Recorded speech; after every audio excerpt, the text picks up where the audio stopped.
Hello friends, I am Khushbu Singh, a research scholar. Welcome back to my channel. Friends, आज मैं इस video में आपसे एक अपनी जो मैंने एक अपॉर्चुनिटी को ग्रैब किया है, मैं उस चीज़ को शेयर करना चाहूँगी। फ्रेंड्स, मैं लास्ट दिसंबर 2023 से एक रिव्यू पेपर पर वर्क कर रही थी। उस रिव्यू पेपर में मैंने 47 स्टडीज़ को सिलेक्ट किया और उनको मैंने बहुत ही एक कॉम्प्रिहेंसिव ओवरव्यू दिया। वहाँ पर जो भी मेरा टॉपिक है, जैसे मेरा टॉपिक जो है वो वन डिस्ट्रिक्ट वन प्रोडक्ट से रिलेटेड है, तो मैंने जो मेरी वो स्टडी है उसको मैंने वहाँ पर उस पर जितना भी काम हो चुका है, जो भी रिसर्च पेपर लिखे जा चुके हैं, उनको मैंने वहाँ पर समराइज़ किया, सिंथेसाइज किया था उस पेपर में। सो फ्रेंड्स, वो जो मेरा रिव्यू पेपर है वो यूजीसी केयर जर्नल में पब्लिश हो चुका है। 3 दिन पहले ये पेपर पब्लिश हुआ है। सो मैं आपको दिखाती हूँ। सो फ्रेंड्स, ये तो रहा सर्टिफिकेट। सबसे पहले मैं आपको दिखाती हूँ पेपर। तो फ्रेंड्स, ये रहा वो पेपर। ये यूजीसी केयर लिस्टेड जर्नल है अर्बन इंडिया, और वहाँ पर ये पब्लिश हुआ है। अ study of one district one product ODOP for developing crafts persons into entrepreneurs, a systematic literature review.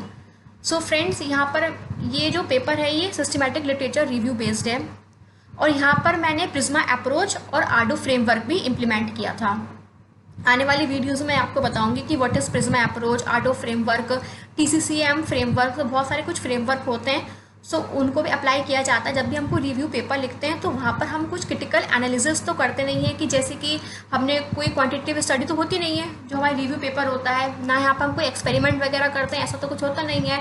तो यहाँ पर हम जो भी हम पेपर सिलेक्ट करते हैं, एक अच्छी स्टडीज़ को सिलेक्ट करते हैं, और वहाँ पर फिर हम उन्होंने जो भी थ्योरीज पे काम किया होता है या जो भी अपने रिजल्ट्स दिए होते हैं उसको वहाँ पर हम समराइज़ करते हैं। सो मेरा जो बेसिकली इस पेपर का एम ये था कि मैं जो भी मैंने अपनी स्टडी सिलेक्ट की हैं, एक तो वहाँ पर मैं आडो फ्रेमवर्क लगाऊं, ठीक है, और की ड्राइवर्स जो भी उस पेपर से की ड्राइवर्स निकल रहे हैं उसको वहाँ पे मैं एनालाइज करूं, ठीक है। तो ये मेरा इस पेपर का एजेंडा था। सो मैं आपको दिखाती हूँ कि ये तो मेरा थियोरेटिकल बैकग्राउंड है, यहाँ मैंने सब बताया है।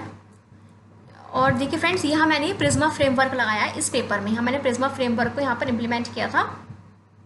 Implementation of the systematic literature review according to the preferred reporting items for systematic reviews Prisma statement।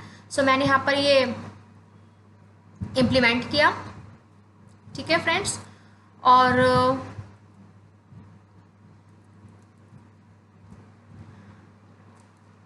Friends, ये देखिए यहाँ मैंने लगाया है आडो फ्रेमवर्क, ठीक है, एंटीसीडेंट्स डिसीजस आउटकम्स। यहाँ ये जो एक फ्रेमवर्क होता है, यहाँ पर मैंने इसको लगाया है, और ये 47 स्टडीज़ पर लगाया था। फ्रेंड्स, वैसे तो मेरा टारगेट ये था कि मैं इसको किसी इंटरनेशनल जर्नल में पब्लिश करवाऊँ, लाइक स्कोपस में, बट वहाँ पर तो पब्लिश नहीं हो पाया। मैंने काफ़ी फ्रेंड्स, ये मैं दिसंबर से लिखना स्टार्ट किया था और मेरा पेपर कंप्लीट हुआ था जुलाई 2024 में। उसके बाद फिर मैं जर्नल में इसको सेंड कर रही थी, but friends to be honest 5-6 journal से रिजेक्ट हो गया, और अब जाके यूजीसी केयर में पब्लिश हुआ है। चलो, मुझे इसी बात की खुशी है कि एटलीस्ट यूजीसी केयर में तो हो गया। सो यहाँ पर मैं आपको दिखाती हूँ, मैंने आडो फ्रेमवर्क लगाया, और यहाँ पर मैंने ये फ्रेंड की ड्राइवर को एनालाइज किया है। जो भी ODOP से रिलेटेड जितने पेपर्स मैंने पढ़े उनके मैंने की ड्राइवर्स को एक्सट्रैक्ट किया। कुछ लोग बैरियर्स भी निकालते हैं, बैरियर्स को एक्सट्रैक्ट करते हैं, तो मैंने तो मुझे पॉजिटिव एक्सपेक्ट ही लेना था, तो मैंने यहाँ पर की ड्राइवर को एनालाइज किया, ठीक है फ्रेंड्स। सो ये रहा पूरा कंप्लीट। और फिर यहाँ पे मैंने लिमिटेशंस भी यहाँ पे मैंने बताई हैं, जैसे कि मैंने यहाँ बताया है कि जैसे कि मैंने यहाँ पर इस पेपर में आडो फ्रेमवर्क लगाया है। जो फ्यूचर स्टडीज़ जो है वो वहाँ पर TCCM फ्रेमवर्क भी लगा सकती है, क्योंकि फ्रेंड्स इस जो मेरी स्टडी है ना, इसमें थ्योरीज बहुत कम मिली, इसलिए मैं यहाँ पर TCCM फ्रेमवर्क नहीं लगा पाई। यहाँ पर मैंने आडो फ्रेमवर्क लगाया। ADO means ADO, ADO framework. A for antecedents मतलब independent variable, D for decisions, and O for outcome. So मैंने यहाँ पर आडो फ्रेमवर्क को ही मैं यहाँ पर लगा पाई। और यहाँ पे मैंने बताया भी है कि फ्यूचर, क्योंकि जब भी हम रिव्यू पेपर लिखते हैं तो वहाँ पर हम फ्यूचर रिसर्च एजेंडा भी देते हैं कि फ्यूचर में स्टडीज़ किस पर हो सकती हैं। तो मैंने बताया कि जो हैंडीक्राफ्ट जो जिनको जीआई टैग मिल चुका है उसकी हम स्टडीज़ यहाँ पर कर सकते हैं। आर्टिसंस की क्या क्वालिटी ऑफ लाइफ इंप्रूव हुई है उस पर हम कर सकते हैं। सो मैंने यहाँ पर इस वाले पैरा में फ्यूचर रिसर्च एजेंडा भी दिया है। और लास्ट में मैंने यहाँ पर कंक्लूजन भी बताया है कि मेरी जो स्टडीज़ हैं ये 2009 से 2024 तक की स्टडीज़ यहाँ पे इंक्लूड है। टोटल 47 वर्क्स हैं। यहाँ पे मैंने प्रिज्मा फ्रेमवर्क लगाया, ऑटो फ्रेमवर्क लगाया है और की ड्राइवर को मैंने यहाँ पे एनालाइज किया है। सो यहाँ मैंने बेसिकली यहाँ पे कंक्लूजन सब कुछ शॉर्ट में यहाँ पर डिस्क्राइब मैंने कर दिया। ओके फ्रेंड्स, और मैं आपको दिखाती हूँ कि अब इसका सर्टिफिकेट। सो फ्रेंड्स, ये जो पेपर है मैंने और मेरी सुपरवाइज़र जो है डॉक्टर दीपा बालियान मैम, हम दोनों ने मिलकर यहाँ पर लिखा है और उनकी हेल्प से ही पब्लिश हुआ है। कुछ चेंजेस भी हमने किए इस पेपर में। और फ्रेंड्स, मैं आपको यहाँ बताना चाहूँगी कि पहले सबसे जब मैंने आर्डो फ्रेमवर्क लगाया था तो मैंने एंटीसीडेंट्स को टेबल फॉर्म में अलग लिखा और फिर उसको पैरा में अलग लिखा, बट वो पेपर बहुत लेंथी हो रहा था। सो मैंने फिर वो पैरा फॉर्म में हटाया, फिर टेबल्स में ही रहने दिया।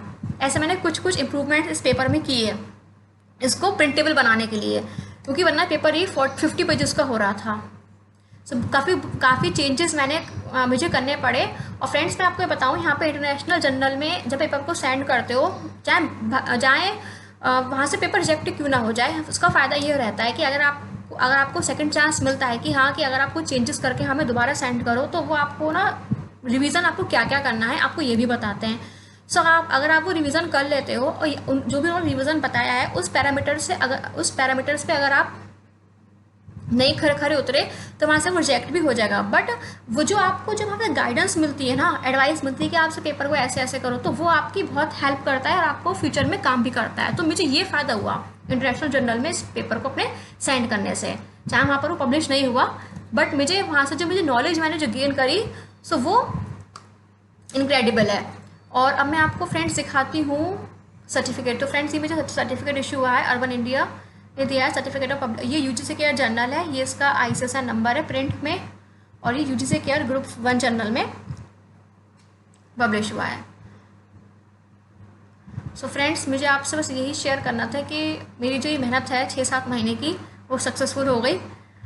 और आने वाली वीडियोस में फ्रेंड्स मैं आपसे शेयर करूँगी कि मैंने रिव्यू पेपर कैसे लिखा, मैंने कौन कौन से स्ट्रेटजीज़ को फॉलो किया, और एब्स्ट्रैक्ट की क्या लैंग्वेज रहती है, इंट्रोडक्शन की क्या लैंग्वेज रहती है, इंट्रोडक्शन में हम क्या क्या इंक्लूड हमें करना चाहिए in the review paper, research paper में हमें क्या इंक्लूड करना चाहिए। अगर हम बिब्लियोमेट्रिक एनालिसिस आर सॉफ्टवेयर पर लगा रहे हैं तो उन आर सॉफ्टवेयर की हमें कौन कौन सी कमांड्स हमें देनी चाहिए। सो आने वाली वीडियोज़ में मैं आपके साथ ये भी शेयर करूँगी। सो फ्रेंड्स, अगर आपको वीडियो पसंद आई हो तो प्लीज़ इस चैनल को लाइक करें, शेयर करें और सब्सक्राइब ज़रूर कीजिएगा। Thank you.